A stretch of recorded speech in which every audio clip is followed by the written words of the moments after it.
this is from page 1 to page 6 here. You look to page 1, page 6, that is here. Page 6 is what? It says tracking graph in Bodhicitta. From page 1 until this, to shake up the samsara, I generated Bodhicitta. That is the first noble. That is the first noble. And now from here then, in the third line of this sadhana of page 6, says all existing phenomena are ordinarily in the state of the great perfections.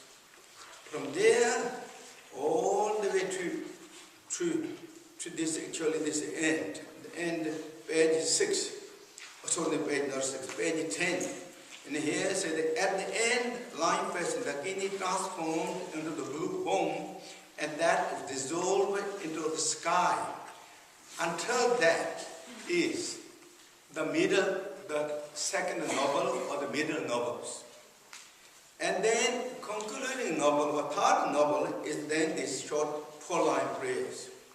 By these virtuous practices, and then he said into that same realization, that 4-line prayer is concluding nobles or last third nobles. So beginning noble, middle noble, and concluding or the third nobles. That is kind of like we're looking to the bird's eye to these sadhanas. Now I go back to go with these sadhanas. Now the first noble has two groups. General first noble, specifically with these sadhana first nobles. So that's the two nobles. First noble. So now how? Now we do the really good, have had great joy and appreciations. For the presence of all the lineage masters.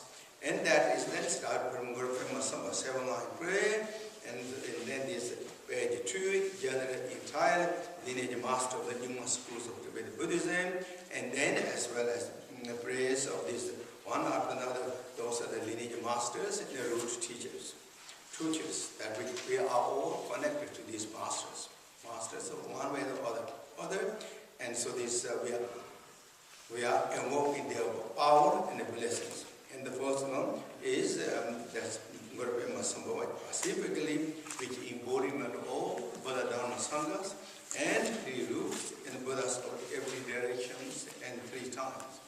Come one single state known as Guru Padma Samye, and Guru Padma Samye is also Buddha of the degeneration or these times. Then when we highlight the Guru Padma Samye, then we come to this the old prayer of the Nyingma Gamai and the Tenma Lineage. That is briefly here mentioned. That is 4 lines here. 4 lines, and which is the Lama Kama and the Tenma Lineage 3-eye prayers.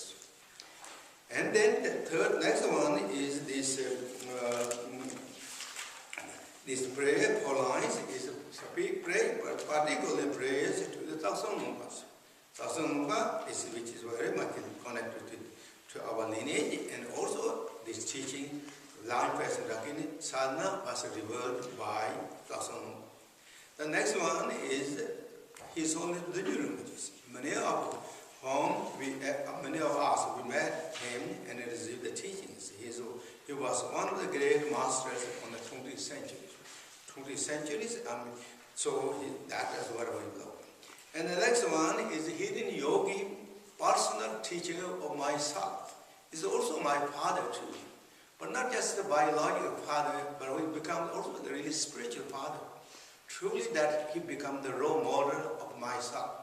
Humble, simple, down to the earth, but practice.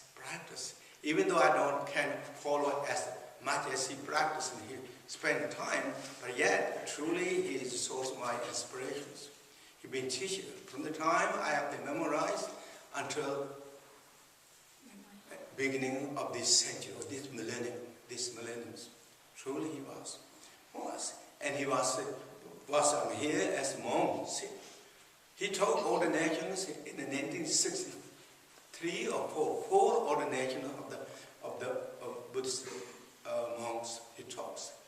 After passing our mother in 1961 or 2 in a refugee camp in India. And so that we all had the opportunity to take the vows, one of the great masters of the Nyingma schools of Tibetan Buddhism, which is many of you met and heard, Talon Tseptra Rinpoche, who became also a head of the Nyingma schools.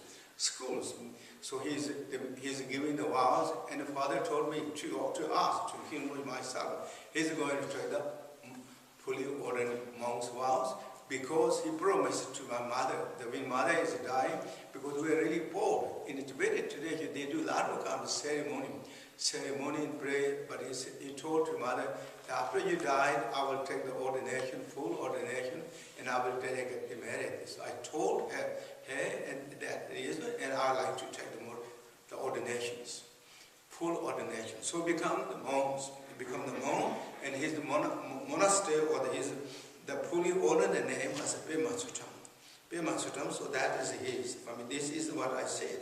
It's really true. Of course, he has said it's written that his loving compassion, seeing all the beings. I mean, this is the happy with later content. That is really very, very true. And this loving compassion and seeing all beings aspiring. That I don't know exactly always that he had that thought, but he's also ups and downs could be a little bit, but that is really the principal practices. And then he kept the practice of meditation and being the realization, threefold realization, you met 3 doors as 3 Vajrasattva. Truly he kept that. So then that is very much personally connected to me, and that means also many of those who are kind of connected to me, or considering I'm as their teachers, they're truly connected to them to this. And the next one that we know, the Khenpo Tsewang Rinpoche. And he was also not just my brother, but he was a really great teacher for us. He became again one of my role models of what way he do, where he been, and how simple and humble, down to the art, but practicing Dharma, truly keeping the Dharma too close to the heart. With that simple manner, simple, beautiful. For me, the humble and the simple, down to the earth is more powerful than flying somebody in the sky. Really, for me, it tells something beautiful qualities. And I always remember that reading the books of the Buddha Shakyamuni. In the Buddha Shakyamuni, according to Buddhism, there is nothing higher realization than Buddha Shakyamuni's. But if you look to the life story of his teachings, or his way he do, he walking with bare feet and carrying his own begging bowls. He was master of the many kings, even himself is prince, kings, but yet stone to the earth, bare feet is walking in the earth and carrying his begging bowl. He's not asking carried by some others. That's the how. In his state, small room, that which we see now in the Sharvasta, in the Holy Land of Sharvasta, small room, that he stayed as the other monks. That's the how really he is. So all those reasons, that's the way. All those great masters, when you looked at that, and so that is a Khenpo praise. And then this next one is the general root prayer to all the root lineages. It's not specifically that anybody that we are connected and feel close and very, very powerful and inspired you, this is that prayers. And next one is the same thing. So those are known as general noble lady practice of the beginning.